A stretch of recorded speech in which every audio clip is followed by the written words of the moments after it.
आज तो हमने काफी शॉपिंग कर ली है ना। अच्छा हुआ कि हम आज आ गए। कितनी अच्छी सेल चल रही थी। मैंने तो यहीं से अपने बर्थडे की सारी शॉपिंग कर ली। अब बस जल्दी से किसी अच्छे रेस्टोरेंट में पहुंच जाए, बहुत भूख लगी है। तभी तो मैं तुझे इस रोड से लेकर आई हूँ। थोड़ा सुनसान है लेकिन शॉर्टकट है, जल्दी पहुंच जाएंगे। हाथों में शॉपिंग बैग लिए शालू और नंदिनी बात करते हुए जा रही होती हैं कि तभी अचानक उनके सामने दो गुंडे आ जाते हैं जो उनसे बदतमीजी करने लगते हैं। अरे ओ चमिया, कहाँ जा रही हो? तुम्हारे नाजुक नाजुक हाथ दुख जाएंगे। दो, हम पकड़ लेते हैं तुम्हारे बैग। पीछे हटो, हमें जाने दो। अरे ऐसे कैसे जाने दूं? कितने दिनों के बाद तो कोई मच्छी हाथ लगी है। वो दोनों गुंडे नंदिनी और शालू के साथ बदतमीजी करने लगते हैं। सुनसान रोड होने की वजह से वहां दूर दूर तक कोई नहीं होता कि तभी वहां बाइक पर सवार एक रोहन नाम का लड़का आता है और बाइक से उतरते ही अपनी पॉकेट से गन निकालकर उन दोनों गुंडों को डराता है। रोहन ने हेलमेट पहना है। जा रहे हो यहाँ से या इसकी छह की छह गोलियां तुम दोनों के दिमाग में उतार दूं। अरे भैया, हम तो बस दीदी के साथ मजाक कर रहे थे। इसमें ये खतरनाक खिलौने निकालने की क्या जरूरत थी? हम जा रहे हैं। गन देख उन दोनों की हवा टाइट हो जाती है और वो दुम दबाकर भाग जाते हैं। जिसके बाद रोहन जब अपने सर से हेलमेट उतारता है जिसे देख, अरे जीजू, आप थैंक गॉड कि आप समय पर आ गए। जब तुम लोगों को पता है कि ये रोड सही नहीं है तो यहाँ से क्यों जा रही थी? पहले तो तुम मेरे सवाल का जवाब दो। तुम्हारे पास ये गन क्या कर रही है? अभी तो तुम सिर्फ टपोरीपन करते थे, लोगों से झगड़ते थे। अब क्या तुमने लोगों की सुपारी लेना भी शुरू कर दी है? अरे अरे, जो भी मन में आ रहा है भूली जा रही हो। ये गन मैंने अपनी सेफ्टी के लिए दी है और अगर चलानी होती तो उन दोनों पे चला भी सकता था। और नहीं तो क्या शालू, और अगर जीजू नहीं आते, ये उनके पास गन नहीं होती, तो वो दोनों गुंडे भागते थोड़ी ना। चलो मैं तुम दोनों को आगे तक छोड़ देता हूँ। शालू और नंदिनी अब रोहन के साथ बाइक पर बैठते हैं और रोहन उन्हें आगे तक छोड़ देता है और अब घर आते हुए, जीजू ने किसी फिल्मी हीरो की तरह एंट्री मारी है ना। बस डिशम डिशम रह गई थी। तू कितनी लकी है ना, तुझे इतना अच्छा बॉयफ्रेंड मिला है। रोहन अच्छा तो है लेकिन पता नहीं वो मेरी फैमिली को पसंद आएगा भी या नहीं। पढ़ाई लिखाई करने के बावजूद भी रोहन ना जाने इन चीजों में कैसे पड़ गया। अरे पगली, आजकल की लड़कियों को तो ऐसा ही बॉयफ्रेंड चाहिए जो किसी से ना डरता हो और जब उसका एक हाथ पड़े ना तो सामने वाला इंसान ही उठ जाए। नंदिनी की बात सुन शालू हंसने लगती है। जिसके बाद अब शालू घर आ जाती है। रात का वक्त होता है, सब लोग खाना खा रहे होते हैं कि तभी बार बार शालू के फोन पर रोहन का कॉल आने लगता है। अरे शालू बेटा, कब से तुम्हारा फोन बज रहा है? उठा लो ना, कोई अर्जेंट कॉल होगी। नहीं पापा, वो तो बस प्रिया है, उसे असाइनमेंट चाहिए था ना, इसलिए कॉल कर रही है। वैसे मैंने खाना खा लिया है, अब मैं अपने रूम में जा रही हूँ पढ़ाई करने के लिए। थोड़ा बहुत खाना खाकर शालू सीधा कमरे में आ जाती है और अब रोहन को कॉल करती है। कब से कॉल कर रहा था मैं, कहाँ बिजी थी? और खाना खाया तुमने? वही खा रही थी। और बताओ क्या कर रहे हो तुम? दोनों आपस में कॉल पर बातें करने लगते हैं। तभी शालू की भाभी मधु एकदम से शालू के कमरे में आ जाती है। जिसे देख शालू कंपनी से बात करने का नाटक करती है और कॉल कट कर देती है। अरे भाभी, आप यहाँ ऐसे अचानक? तुमने ठीक से खाना नहीं खाया था ना, तो सोचा तुम्हारे लिए दूध ले आऊं। वैसे किससे बात कर रही थी तुम छुप छुप कर? बॉयफ्रेंड था ना? नहीं भाभी, आप कैसी बातें कर रही हैं? अगर मेरा बॉयफ्रेंड होता तो मैं आपको बताती नहीं। अच्छा जी, तो अब मुझसे छुपाया जा रहा है। रुको अभी बताती हूँ तुम्हें। मधु दूध टेबल पर रखती है और सामने पड़े तकिए से मधु शालू को मारने लगती है। जिसे देख अब शालू भी तकिया उठाती है और अपनी भाभी को मारती है और दोनों की अब पिलो फाइट शुरू हो जाती है। अरे अरे, ये क्या कर रही हो तुम दोनों? तुम्हारे हंसने की आवाज बाहर तक आ रही है। रात के 11 बज गए हैं। इतनी तेज हंसोगी ना तो मोहल्ले में आई चुड़ैल भी डर जाएगी। तुम दोनों को देखकर तो कोई बोल ही नहीं सकता कि तुम नंद भाभी हो। बिल्कुल बहन की तरह रहती हो। नंद भाभी का रिश्ता होने के बावजूद भी शालू और मधु में बिल्कुल बहनों जैसा प्यार था। थोड़ी देर में अब मधु अपने कमरे में चली जाती है और जैसे ही शालू सोने जाती है तो उसे रोहन का मैसेज आता है। जिसे देख अब शालू चुपके चुपके छत पर जाती है तो देखती है कि रोहन नीचे गली में खड़ा है। अरे रोहन, तुम यहाँ क्या कर रहे हो? वो हम ठीक से कॉल पर बात नहीं कर पाए थे ना, तुम्हारी भाभी आ गई थी तो सोचा तुमसे सामने ही आकर मिल लो। कितनी सुंदर लग रही हो तुम नाइट ड्रेस में भी। अच्छा जी, फ्लर्ट कर रहे हो? चलो अब जल्दी से जाओ, अगर किसी ने देख लिया ना तो प्रॉब्लम हो जाएगी। रोहन भले ही टपोरी और गुंडे किस्म का लड़का था लेकिन इसके बावजूद भी शालू से काफी प्यार करती थी और रोहन भी शालू पर अपनी जान लुटाता था। ऐसे ही 1-2 दिन गुजर जाते हैं। शालू कॉलेज खत्म करके बाहर निकल रही होती है। हेलो शालू, तुम्हें तो पता है ना कि मैं एक हफ्ते से कॉलेज नहीं आ पाया था, तो तुम मुझे नोट्स दे सकती हो क्या? हाँ हाँ, क्यों नहीं, ये लो। शालू अपने क्लासमेट पंकज को नोट्स दे रही होती है कि तभी वहां पर अचानक रोहन आता है और एकदम से शालू का हाथ पकड़ लेता है। तुझे पूरे कॉलेज में मेरी गर्लफ्रेंड मिली थी नोट्स मांगने के लिए? ये क्या कर रहे हो तुम? कॉलेज है ये। और क्या हो गया अगर पंकज ने मुझसे नोट्स मांग लिया तो? तुम्हें पता है ना कि मुझे नहीं पसंद कि कोई भी लड़का तुमसे बात करे। तुम ना सच में साइको हो, हाथ छोड़ो मेरा। शालू गुस्से में सीधा वहां से चली जाती है। रोहन शालू को काफी कॉल करता है, लेकिन शालू कॉल भी नहीं उठाती और मुंह फुलाकर कमरे में बैठी होती है कि तभी मधु शालू के पास आती है। शालू क्या कर रही हो? चलो ना, हम आज शॉपिंग पर चलते हैं। घर में कोई भी नहीं है, इसी बहाने चाट समोसा भी खा लेंगे। नहीं भाभी, आप चली जाइए, मेरा मन नहीं है। ऐसे कैसे मन नहीं है? चलो उठो। आप खुद से उठ रही हो या मैं उठा कर ले चलूं? मधु शालू का हाथ पकड़ती है और उसे जबरदस्ती अपने साथ शॉपिंग पर ले जाती है। शॉपिंग करने के बाद अब दोनों नंद भाभी एक पार्लर में जाती हैं, जहां से हेड मसाज लेकर एक अच्छे से रेस्टोरेंट में समोसा चाट खाती हैं। मेरा मूड कितना ही खराब क्यों ना हो, लेकिन जब भी आपके साथ रहती हूँ ना, अपने आप ही ठीक हो जाता है। अरे बस बस, अब मेरी इतनी तारीफ भी मत करो, वरना मुझे शर्म आ जाएगी। मधु की बात सुन शालू हंसने लगती है, जिसके बाद अब दोनों नंद भाभी घर आ जाती हैं। शालू अपने कमरे में जा रही होती है कि तभी घर की डोरबेल बजती है और जैसे ही शालू दरवाजा खोलती है तो सामने एक डिलीवरी बॉय बैग में चॉकलेट वेफर्स और एक क्यूट सा टेडी बियर लेकर खड़ा होता है। ये सब किसने मंगवाया?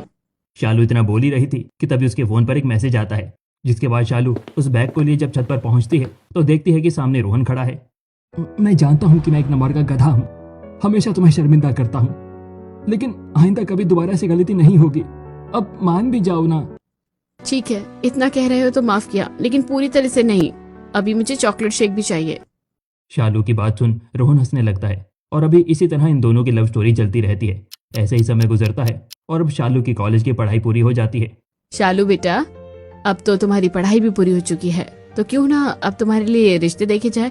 अगर तुम्हें कोई पसंद है तो तुम हमें बता सकती हो। हाँ मधु, लड़का पढ़ा लिखा और बैकग्राउंड से अच्छा होना चाहिए। पढ़ा लिखा तो है, लेकिन अब उसके बैकग्राउंड के बारे में क्या बताऊं?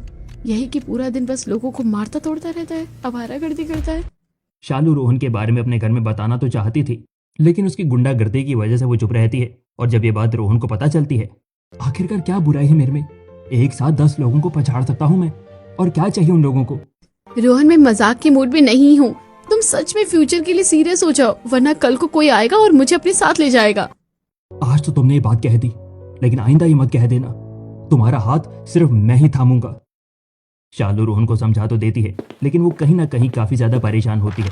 इसी तरह हफ्ता भर गुजर जाता है और आज शालू की भाभी उसे लड़की वालों की फोटो देने के लिए अच्छे से तैयार कर रही होती हैं। तुम इस सूट में कितनी प्यारी लग रही हो, बिल्कुल पुरानी हीरोइन की तरह। अब यहाँ आकर खड़ी हो जाओ और अच्छे से स्माइल करना, ताकि मैं तुम्हारी प्यारी प्यारी फोटोज ले सकूं, जिसे देखते ही लड़के वाले एकदम हाँ कर दें।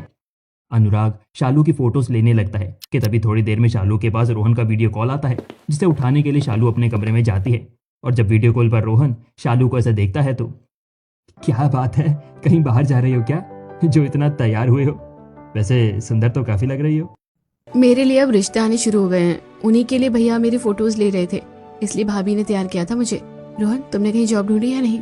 ऐसे कैसे तुम्हारे घर वाले तुम्हारी शादी कर देंगे? मैं नहीं होने दूंगा। मेरे घर वाले भी अपनी जगह सही है, मैं चाह कर भी उन्हें नहीं बता सकती कि मेरा कोई बॉयफ्रेंड है। वो तो रोज मुझसे पूछते हैं, तो प्लीज तुम अब लाइफ में कुछ कर लो। रोहन शालू से काफी ज्यादा प्यार करता था और वो उसे किसी भी कीमत पर खोना नहीं चाहता था। इसीलिए अब हफ्ते भर में रोहन अपना हुलिया बदलता है और जल्दी एक बड़ी से कंपनी में इंटरव्यू देने के लिए जाता है। अच्छा, तो आप हैं मिस्टर रोहन कपूर। वैसे आपने आज से पहले कितनी कंपनी में काम किया है?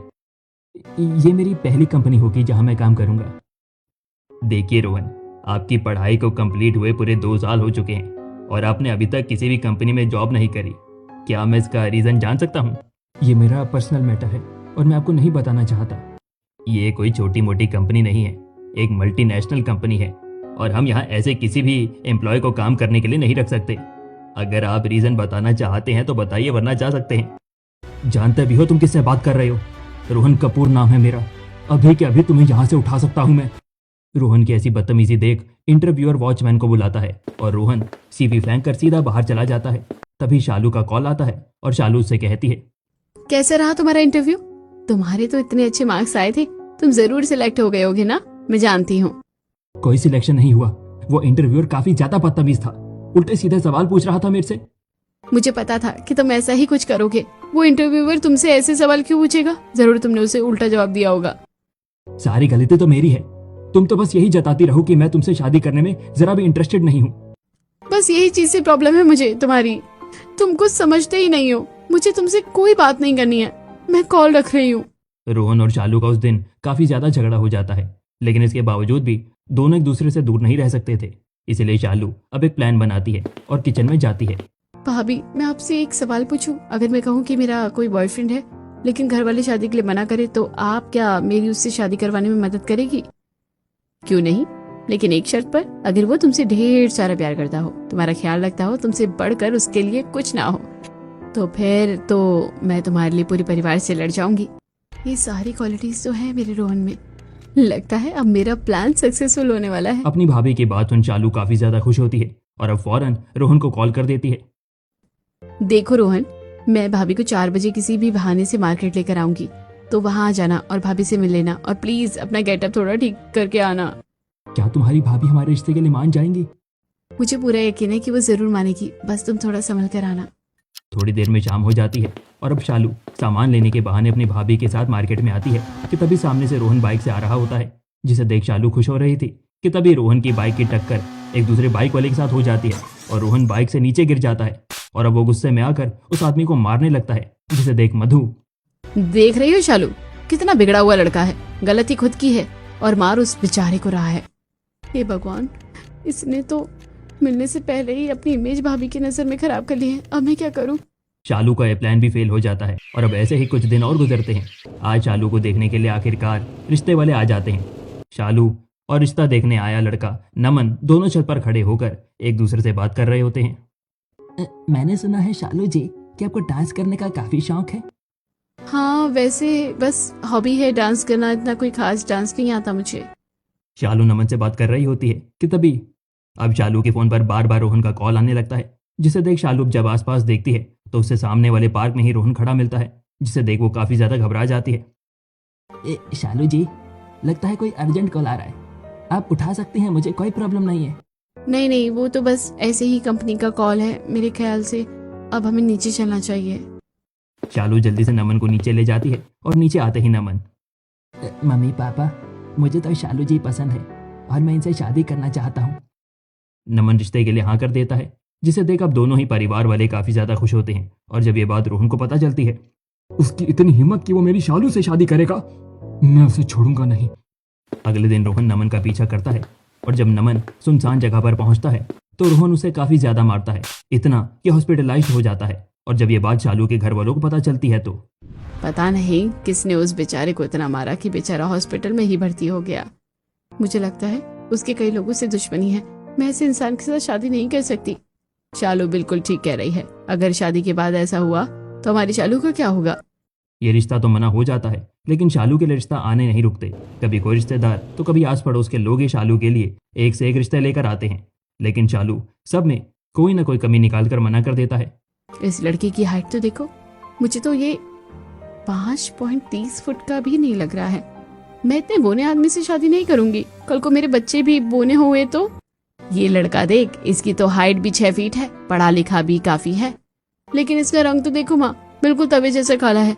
अंधेरे में तो सिर्फ इसके दांत ही चमकेंगे। अच्छा शालू, ये देखो, ये लड़का तो तुम्हारी पूरी तरह से सही है। गोरा चिट्टा भी है, हाइट भी अच्छी है, नैन नक्श भी सही है और अमीर भी है। भाभी, इससे मुझे कुछ अच्छी वाइब नहीं आ रही है। जितना ये हैंडसम है ना, इसके तो काफी सारी गर्लफ्रेंड भी रही होंगी। आप लोग देखते रहिए, मेरे लिए रिश्ते कोई ना कोई तो पसंद आ ही जाएगा। बस शालू, बहुत हो गया तेरा। हर लड़के में कोई ना कोई कमी निकाल रही है। अरे तू क्या कहीं की कोई राजकुमारी है? तेरे में भी तो 100 कमियां हैं, लेकिन लड़के फिर भी हाँ कर रहे हैं। शालू बेटा, अगर तू इस तरह कमियां निकालने में लग गई तो फिर तो तेरी शादी हो गई। अगले हफ्ते तेरे लिए एक रिश्ता आ रहा है। लड़के का नाम आकाश है और वो बाहर लंदन में रहता है। शादी के बाद तू भी वहाँ चली जाएगी। फैमिली अच्छी है, पैसे वाली है, तो कोशिश करना कि वो लड़का तुझे पसंद आ जाए।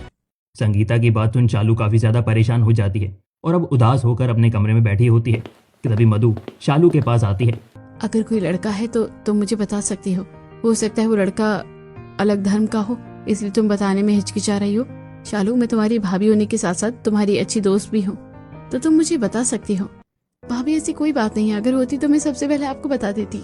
शालू मधु को सब कुछ सच बता देना चाहती थी, लेकिन वो मजबूरन चाहकर भी उसे कुछ नहीं बता पाती।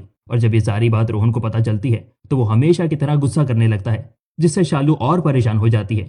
इसी तरह हफ्ता भर गुजर जाता है और आज शालू को देखने वाले आ रहे होते हैं। इस साड़ी में तो तुम कितनी सुंदर लग रही हो। मैंने कहा था ना तुम पर ये साड़ी बहुत सूट करेगी। चलो अब तुम बैठो, मैं चाय नाश्ते का इंतजाम करती हूँ, वो लोग आने ही वाले होंगे। शालू को तैयार कर मधु नीचे किचन में आकर अपनी सास के साथ चाय नाश्ते की तैयारी करने लगती है। तो वहीं ऊपर कमरे में बैठी शालू काफी ज्यादा परेशान हो रही थी कि तभी उसके पास रोहन का कॉल आता है। जल्दी से अपनी खिड़की पर आओ। शालू जब अपनी खिड़की पर जाती है तो देखती है कि उसके घर के नीचे ही रोहन खड़ा है, जिसे देख शालू काफी ज्यादा घबरा जाती है। तुम्हारा दिमाग तो खराब नहीं हो गया है? तुम ये क्या कर रहे हो? अरे रात में सब अपने घरों में होते हैं, लेकिन इस वक्त दिन है, किसी ने देख लिया ना तो प्रॉब्लम हो जाएगी। ठीक है, तो फिर मैं तुम्हारा छत पर इंतजार कर रहा हूँ, जल्दी से आओ। मुझे देखने के लिए लड़के वाले आ रहे हैं और तुम मुझे छत पर बुला रहे हो। मैंने तुम्हें काफी मौका दिया, लेकिन तुमने हर मौका बर्बाद किया। मैं जानता हूँ शालू, गलती मेरी है, लेकिन मैं तुम्हें खोना नहीं चाहता। अगर तुम 5 मिनट में छत पर नहीं आई ना तो मैं सीधा तुम्हारे घर पर आ जाऊंगा। रोहन की बात सुन शालू काफी ज्यादा घबरा जाती है और अब रोहन शालू के घर के पीछे वाले पाइप के सहारे चढ़कर छत पर आ जाता है। तो वहीं शालू भी जल्दी से छत पर आ जाती है। रोहन ये सब क्या है? देखो तुम चले जाओ यहाँ से, हम बाद में बात करते हैं ना। अगर बाद में बात करने का टाइम होता तो मैं आता ही नहीं ना। देखो शालू, बस तुम हाँ बोलो, मैं तुम्हें भी भगा कर ले जाऊंगा और हम एक मंदिर में शादी कर लेंगे, फिर उसके बाद कोई हमें अलग नहीं कर सकेगा। अगर मुझे भाग कर ही शादी करनी होती ना तो मैं कब का कर लेती, लेकिन मैं इस घर से इज्जत से विदा होना चाहती हूँ। शालू इतना बोल ही रही थी कि तभी उसे नीचे से अपनी भाभी मधु की आवाज आती है। प्लीज चले जाओ यहाँ से, अगर किसी ने देख लिया ना तो बहुत बड़ी प्रॉब्लम हो जाएगी। शालू जल्दी जल्दी उतरकर नीचे आ जाती है, इसकी वजह से उसकी सांस फूल रही होती है। अरे शालू तुम ठीक तो हो ना? तुम्हारी सासें क्यों बोल रही हैं? भाभी वो बस मैं थोड़ी नर्वस हो गई थी तो इसलिए थोड़ी वॉक कर रही थी। तुम भी ना, चलो रिश्ते वाले आए हैं, जल्दी से अपने कपड़े ठीक करो। मधु अब शालू को बाहर हॉल में लेकर आती है और सभी से मिलवाती है। संगीता बहन, मैं आपसे सच में काफी नाराज हूँ, ये आपने सही नहीं किया। क्यों मनोरमा जी, कुछ गलती हुई है क्या हमसे? अरे आपने अपनी बेटी की कितनी कम तारीफ की थी। आपकी बेटी तो अप्सरा है, अप्सरा। कितनी सुंदर है आपकी बेटी, इसके सामने तो मेरा बेटा फीका पड़ गया। आंटी आपने तो हम सबको ही डरा दिया था। दोनों ही परिवार वाले एक दूसरे से काफी सारी बातें करने लगते हैं और इसी बीच बार बार रोहन शालू को मैसेज कर रहा होता है कि अभी तक छत पर ही है, इसे पता है कि नीचे लोग आ चुके हैं, फिर भी मुझे दोबारा ऊपर बुला रहा है, कहीं आज ही मुझे मरवा ना दे। शालू को क्या हो गया है? जब से आई है तब से फोन में लगी हुई है।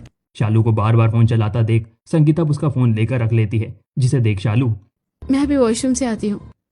वॉशरूम का बहाना कर शालू सीधा छत पर आ जाती है और रोहन को, तुम्हारा दिमाग तो खराब नहीं हो गया है? एक तरफ मेरे रिश्ते वाले आ रखे हैं और एक तरफ तुम। मैं इधर जाऊं या उधर जाऊं? कहीं ऐसा तो नहीं तुम्हें लड़का पसंद तो नहीं आ गया ना? क्या वो मुझसे ज्यादा हैंडसम है या उसके पास बहुत पैसा है? कुछ नहीं है रोहन, तुम ज्यादा सोच रहे हो, प्लीज अब जाओ, तुम्हें हमारे रिश्ते की कसम। शालू अब नीचे आ जाती है, तभी मनोरमा, बहन जी अगर आपको कोई परेशानी ना हो तो लड़का लड़की अकेले में कुछ बात कर ले, वैसे भी शादी के बाद तो इन्हें एक ही दूसरे के साथ रहना है। हाँ क्यों नहीं। शालू बेटा आकाश को छत पर ले जाओ। हे भगवान, छत पर रोहन होगा, पता नहीं अभी तक वो गया है या नहीं, अब मैं क्या करूं। शालू आकाश को डरते डरते छत पर ले जाती है और देखती है कि छत पर रोहन तो नहीं है, जिसे देख शालू की सांस में सांस आती है कि तभी शालू की नजर नीचे गली पर पड़ती है जहां रोहन अपनी बाइक के पास खड़ा होता है। ये अभी तक गया क्यों नहीं? आज तो ये मुझे मरवा ही देगा। शालू जी, मैं कब से आपसे पूछ रहा हूँ कि आप आगे क्या करना चाहती हैं, पढ़ाई या जो आप कुछ बता ही नहीं रही हैं। आई एम सॉरी, मैं कुछ सोचने लग गई थी। हाँ मुझे आगे की अभी पढ़ाई करनी है और उसके बाद उससे रिलेटेड कोई जॉब। शालू और आकाश को इस तरह छत पर बात करता देख रोहन को काफी गुस्सा आता है। इसके बाद आकाश नीचे आता है और शादी के लिए हाँ कर देता है। शालू बेटा, तुम बताओ अब तुम्हारा क्या कहना है? आकाश की तरफ से तो हाँ है। मुझे पता है आपकी शालू को भी हमारा आकाश पसंद होगा। क्यों शालू बेटा, सही कहा ना मैंने? हर कोई शालू से रिश्ते के लिए पूछने लगता है। तो वहीं दूसरी तरफ सोफे पर बार बार बज रहा शालू का फोन उसे काफी परेशान कर रहा होता है, जिसके चलते शालू प्रेशर में आकर गलती से हाँ कह देती है। अब तो लड़का लड़की दोनों ने हाँ कह दिया है, तो क्यों नहीं इसी बात पर मुंह मीठा हो जाए। शालू काफी ज्यादा घबरा जाती है और जल्दी से कमरे में आकर रोहन को मैसेज करके सारी बात बताती है। अब रोहन से रहा नहीं जाता और जैसे ही लड़के वाले शालू के घर से निकलते हैं तो रोहन शालू के घर पर आकर उसका नाम पुकारने लगता है, जिसे देख शालू अब नीचे आ जाती है। तो वहीं शालू के घर वाले, आखिरकार तुम हो कौन और हमारे घर में कैसे आए और हमारी बेटे का नाम क्यों पुकार रहे हो तुम? अरे शालू, ये तो वही लड़का है ना जो उस दिन मार्केट में लड़ाई कर रहा था, लगता है हमारी शालू को पीछे करते करते आ गया है। तेरी इतनी हिम्मत कि तूने मेरी बहन का पीछा किया और हमारे घर में आकर उसका नाम पुकार रहा है। मैं तुझे छोड़ूंगा नहीं। अनुराग रोहन को मारने वाला होता है कि तभी शालू। रुक जाइए भैया, आप रोहन पर हाथ नहीं उठा सकते। ये तू क्या कह रही है? और तुझे इस लड़के का नाम कैसे पता? बताता हूँ। शालू और मैं 3 साल से एक दूसरे के साथ रिलेशनशिप में हैं। हम दोनों एक दूसरे से बहुत प्यार करते हैं और शादी करना चाहते हैं, लेकिन मैं जानता हूँ कि आप लोग मुझे पसंद नहीं करोगे, इसलिए शालू अब मैं तुम्हें लेने आया हूँ, चलो मेरे साथ। रोहन शालू का हाथ पकड़ता है और उसे ले जाने लगता है, जिसे देख कमलेश से रहा नहीं जाता और वह जैसे ही रोहन को रोकता है तो रोहन गुस्से से उसे धक्का दे देता है। ये देख शालू। तुम्हारा दिमाग तो खराब नहीं हो गया है? तुम्हारी हिम्मत कैसे हुई मेरे पापा को धक्का मारने की? इन्हें भी तो समझ आना चाहिए ना कि हम एक दूसरे से कितना प्यार करते हैं, तो ये हमारे बीच में क्यों आ रहे हैं? तुम सच में एक ऐसे लड़के से प्यार करती हो जिसे हमारे पापा की इज्जत नहीं की है।